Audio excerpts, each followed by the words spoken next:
Well, guys, you're not going to believe this, but Shazam 2 is available right now on digital platforms. I just checked. It is available on Vudu and apparently has been available on Vudu since last week, April 7th, 2023. I didn't think it would be made available on digital that freaking quickly. But anyway, this article from Screen Rant, Shazam 2 box office run is already over. Shazam Fury of the Gods box office outlook wasn't bright after its low opening weekend, but just a few weeks after release, it's already mostly over. Not even mostly over. Not if it's already on digital, like, that's it. It's done. Even if it's still playing in theaters somewhat, like, still, it's done. Dunzo. Over with. Shazam Fury of the Gods is already virtually at the end of its box office run after just 4 weeks in theaters. The first Shazam was one of the best reviewed movies in the DCEU, and its lower budget helped compensate for its softer box office results, with critic and audience approval giving hope for bigger numbers from its sequel. Unfortunately, Shazam Fury of the Gods failed to recapture the magic with critics or at the box office, despite a positive audience sentiment. Having just earned $55.6 million at the domestic box office and $122 million worldwide, yeah, I can already see why they rushed it to digital. Shazam Fury of the Gods earned just $4.6 million in its third weekend and now dropped to less than $2 million in its fourth weekend, as it's already hitting on-demand digital platforms for home viewing.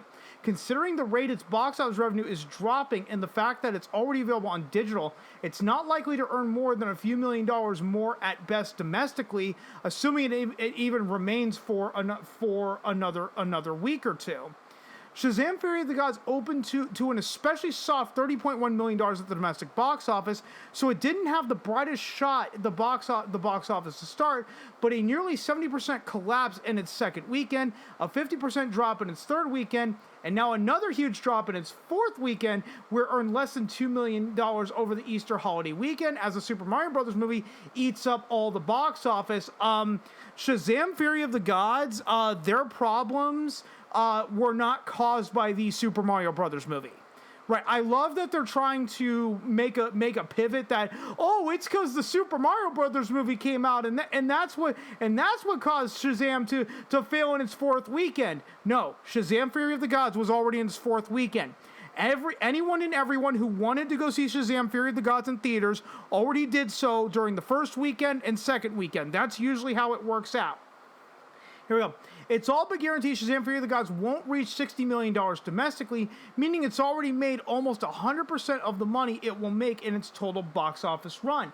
And there's a point that they bring up in this article, and I do reiterate this in the thumbnail, that it looks like Warner Brothers let Shazam Fury of the Gods fail at the box office. The original Shazam was one of DCEU's weaker movies in terms of box office, but it still earned $140.4 million domestically and $366 million worldwide from a $100 million budget, putting it into clear profitable territory. With its current performance, Shazam Fury of the Gods will barely bring in a third of the original Shazam's box office haul. With James Gunn's impending partial DC movie reboot and apparently no immediate plans for Shazam or the Shazamily, it looks like Warner Bros. Discovery simply let Shazam Fury of the Gods flop at the box office without much effort to boost its revenue. What Warner Brothers basically did is they basically pulled a producers, right? The movie with Zero Mostel and Gene Wilder from the 60s. I never saw the one with Matthew Broderick, but anyway, the gist of that movie was you had two Broadway producers and they wanted to make a bunch of money and skip town. They wanted to fleece the investors, so they intentionally bought the worst script that they could ever buy, hire the worst cast, and hire the worst director. And it's going over poorly with the "Springtime for Hitler" song, and everybody's walking out. They think that they won. But the joke of the producers was the fact that the play caught on and actually became a hit because everybody thought it was a comedy, and that's why at the end of the movie they had to blow up the theater to hopefully collect the insurance payout. Right, the only difference between the movie, the producers, and what Warner Brothers is doing is Warner Brothers was actually successful in allowing the movie to bomb. That way they don't have to pay anybody anything because, hey, if it lost money, and if the deal was that they would be, that, you know, the investors or the actors would be paid on net profits and not gross profits, we don't got to pay you anything.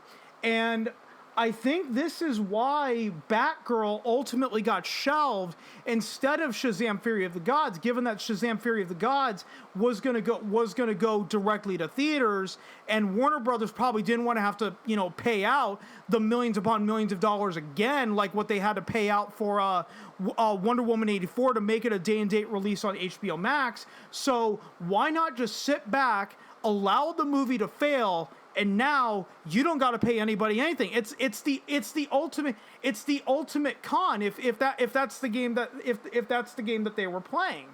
From a light marketing campaign that outright spoiled Gal Gadot's pivotal Wonder Woman cameo to the decision to release the movie on digital only a few weeks after its debut, Shazam: Fury of the Gods' box office run looks like WB threw in the towel. Despite a rotten critic score, which was only rotten if you factor in the much more negative top critic reviews, Shazam: Fury of the Gods' fresh audience score suggests the movie didn't have to be a complete bust if it were properly marketed with a smarter release plan. Hopefully, the future DC movie plan sees more successful release plans and lucrative box office runs than Shazam: Fury of the Gods. Once again, I think that this was a real-life producers. I think they had a whole bunch of deals with a bunch of people, and if they pulled it from and if Warner Brothers pulled it from a theatrical release and just shelved it completely, they would still have to pay out millions upon millions of dollars. But now that Shazam 2 has bombed at the box office, potentially they either have to pay less money to all these people or no money at all.